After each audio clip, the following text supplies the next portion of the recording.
हमारे दूसरे guest brigadier retire Salim Qamar but साहब ने भी हमें ज्वाइन कर लिया है। ब्रिगेडियर साहब, सबसे पहले मैं आपसे यही पूछना चाहूँगी कि SCO इजलास पहली बार पाकिस्तान में हो रहा है, कितना अहमियत का हामिल है ये इजलास पाकिस्तान के लिए, और आगे पाकिस्तान को इससे आपको क्या लगता है क्या क्या फ़ायदा हो सकता है इस रीजन में? शुक्रिया, thank you so much for inviting me. Obviously एक डिप्लोमेटिक एडवांटेज होता है, एक बड़ा एजाज होता है किसी मुल्क के लिए 13 कंट्रीज के डेलीगेशन को, जिसमें हेड ऑफ गवर्नमेंट हो, उनको होस्ट करना। और रीजनल अलायंस, आपको पता है दुनिया में सबसे बड़ा जो रीजनल अलायंस है वो SCO है, शंघाई कोऑपरेशन ऑर्गेनाइजेशन, जिसके 10 परमानेंट मेंबर्स हैं, जिसमें से पाकिस्तान एक है। और इसकी आपको जो ऑर्डर मिला है होस्ट करने का, इससे पहले आपको पता है कि 2019 में किर्गिस्तान में हुआ, 21 में ये ताजिकिस्तान में हुआ, फिर उज़्बेकिस्तान में हुआ, और इसी साल 2024 में मई में आपको पता है उज़्बेकिस्तान ने हेड ऑफ स्टेट्स का समिट किया था, और अब पाकिस्तान को बारी मिली है इसको होस्ट करने की। तो एक मेंबर स्टेट होने के हैसियत से पाकिस्तान के लिए बहुत अच्छा मौका है कि पाकिस्तान के जो अपने मसाइल है, सिक्योरिटी रिलेटेड, इकोनॉमी रिलेटेड, उनको मल्टीलैटरल डायलॉग में डिस्कस करे आने वाले लोगों के साथ। तो ये एक अपॉर्चुनिटी है। आपको पता है इसका जो थीम है इस समिट का, हर समिट का डिफरेंट थीम होता है, तो इस समिट का जो थीम है वो है dialogue, promotion of multilateral dialogue. Number 2 जो इसका थीम है वो है पीस, प्रमोशन ऑफ पीस। और नंबर 3 है prosperity, which is to do with the economy. तो आपको पता है कि शंघाई कोऑपरेशन ऑर्गेनाइजेशन के 3 फोरम, नंबर 1 फोरम जो है वो पॉलिटिकल है, डिप्लोमेटिक है, नंबर 2 जो है इकोनॉमिक फोरम है, और नंबर 3 जो है इसका डिफेंस एंड सिक्योरिटी फोरम। तो जब हेड ऑफ गवर्नमेंट इकट्ठे होते हैं तो ये तीनों फोरम्स जो हैं ये रिप्रेजेंट होते हैं, और इनके साथ इनके technocrat, specialist, concern ministers, bureaucrats, वो सारी टीमें आती हैं। तो साइड लाइन्स के ऊपर टेक्नोक्रेट्स भी आपस में मीटिंग करते हैं, और जो तमाम हमारे कॉमन मसाइल हैं उससे बातचीत होती है। तो ये एक बहुत बड़ा मौका है कि जिससे पाकिस्तान के अपने और बाकी मेंबर कंट्रीज के जितने मसाइल हैं, बायलैटरल डिस्प्यूट को यहाँ पे बिल्कुल सामने नहीं लाया जाता। ये इसके चार्टर में शामिल है कि बायलैटरल डिस्प्यूट जो है, अगर आपने उसको टच भी करना है तो वो मल्टीनेशनल फोरम्स या उसी लेवल पे रह के करना है, ताकि जो इसका जो चार्टर है वो जो है अटरमाइन।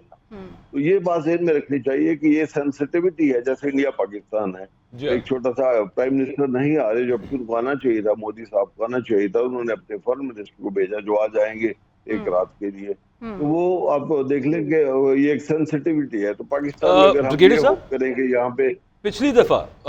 जब ये SCO का जो इजलास था उसमें मुलाकात छोड़ के हाथ भी नहीं था, मुसाफा भी नहीं था हुआ पाकिस्तान और इंडियन डेलीगेशंस के दरमियान, एटलीस्ट ऑन कैम नहीं था हुआ ऐसा कुछ, और फिर एक कमरे में हो पाकिस्तान इंडिया, तो टेंशन्स तो वहाँ पे होती हैं। वो आएंगे फॉरेन मिनिस्टर, उनके वज़ीर आज़म नहीं आ रहे, चलें वो ठीक हो गया। आप सिर्फ अगर इस चीज़ को डील करें, मैं ये आपसे पूछना चाह रहा हूँ कि ये नहीं कि यहाँ पे हम बायलैटरली इसको कैसे हमने देखना है, but overall to reap the most benefits, सबसे मतलब जितना इस्तेफादा हो सकता है वो हासिल करने के लिए जो खित्ते के ममालिक हैं उनका साथ अगर इकट्ठे चला जाए तो बहुत बेहतरीन काम हो सकता है। इंडिया के हवाले से कल 3 टाइम के प्राइम मिनिस्टर नवाज शरीफ साहब ने जो एक मुलाकात की इंडियन सहाफ़ी बरखा दत्त से, और उन्होंने बताया कि नवाज शरीफ साहब ये चाहते हैं कि मोदी साहब यहाँ पे होते, और जैसे आपने भी फरमाया कि मोदी साहब यहाँ पे होते, तो एक स्टैंस जो है पाकिस्तान का कश्मीर को लेके, विजा भी दैट स्टैंस आप कैसे देखते हैं ये मोदी साहब का यहाँ पे होना, या अगली दफा वो यहाँ पर आ जाए? उनकी एब्सेंस है वो इस बात का मजहर है, इस बात को विंडिकेट करती है कि जो बायलैटरल डिस्प्यूट जब है उसको आप बैक बर्नर पे रखना चाहते हैं। सही। तो वो आप इस तरह का एक डिप्लोमेटिक जो है पोस्चर अडॉप्ट करते हैं कि वन नॉच डाउन आप अपनी रिप्रेजेंटेशन करते हैं, which is not very positive as far SCO is concern. दूसरा जो उनका इस फोरम से, इस समिट से दूर रहने का मकसद है कि इंडिया इस वक्त जो है एक जो एशिया पैसिफिक रीबैलेंसिंग पॉलिसी है, जिसके अंदर इंडिया को बहुत प्राइमेसी मिली है अमेरिकन अलायंसेस के अंदर, जिसमें एक क्वाड है, एक ऑकस है। क्वाड के अंदर आपको पता है 4 मेंबर्स हैं, जिसमें अमेरिका है, ऑस्ट्रेलिया है, जापान है और इंडिया है।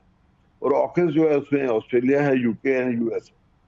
तो ये जो रीबैलेंसिंग एशिया पैसिफिक पॉलिसी है اس میں بڑا کھل کے انڈیا کو امریکہ نے اسٹریٹجک پرائمیسی دی ہے،